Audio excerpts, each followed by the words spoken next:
కంటి అద్దాల నుండి శాశ్వత విముక్తి పొందండి. లాసిక్ సర్జరీ 14,000 మాత్రమే. వివరాలకు సంప్రదించండి.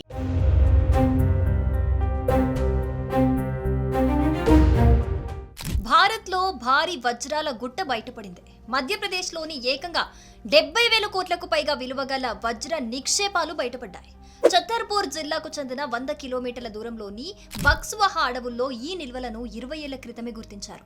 ఆ టైంలో అక్కడి భూగర్భంలోని 6,000 కిలోలకు పైగా వజ్రాల నిక్షేపాలున్నట్లుగా చెప్పారు.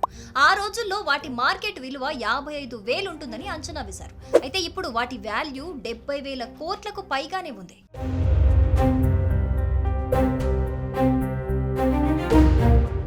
రియో టింటో అనే బ్రిటిష్ ఆస్ట్రేలియన్ అనే సంస్థ ఉంది. ఈ సంస్థ 2000 సంవత్సరం నుండి 2005 మధ్య మధ్యప్రదేశ్లో బక్స్వహా అడవుల్లో సర్వే నిర్వహించింది.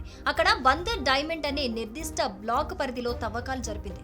ఆ ప్రదేశంలోని భూగర్భంలో దాదాపు 3 కోట్ల క్యారెట్ల విలువైన వజ్ర నిక్షేపాలున్నట్లు ఎక్స్పర్ట్స్ గుర్తించారు. ఆ టైంలో ఈ తవ్వకాల వద్ద వివాదాలు కూడా తలెత్తాయి. దీంతో బక్స్వహా అడవుల డైమండ్ మైనింగ్ పై పలువురు మధ్యప్రదేశ్లో పిటిషన్లు దాఖలు చేశారు. దీంతో ఆ తవ్వకాలపై హైకోర్టు స్టే విధించింది. ఇక్కడ మరో విషయం ఏంటంటే, ఆసియా ఖండంలోనే ఇంత భారీగా వజ్ర నిక్షేపాలు ఇంతవరకు ఎక్కడ బయటపడలేదు. మన దేశంలోని మధ్యప్రదేశ్లో వీటిని గుర్తించడం విశేషమని చెప్పాలి. ఇప్పుడు ఆ వజ్రాల విలువ ఏకంగా 70,000 కోట్ల రూపాయలకు పెరగటంతో ప్రభుత్వం ఎలాంటి నిర్ణయం తీసుకుంటుందో అనే దానిపై అందరికీ ఆసక్తి నెలకొంది.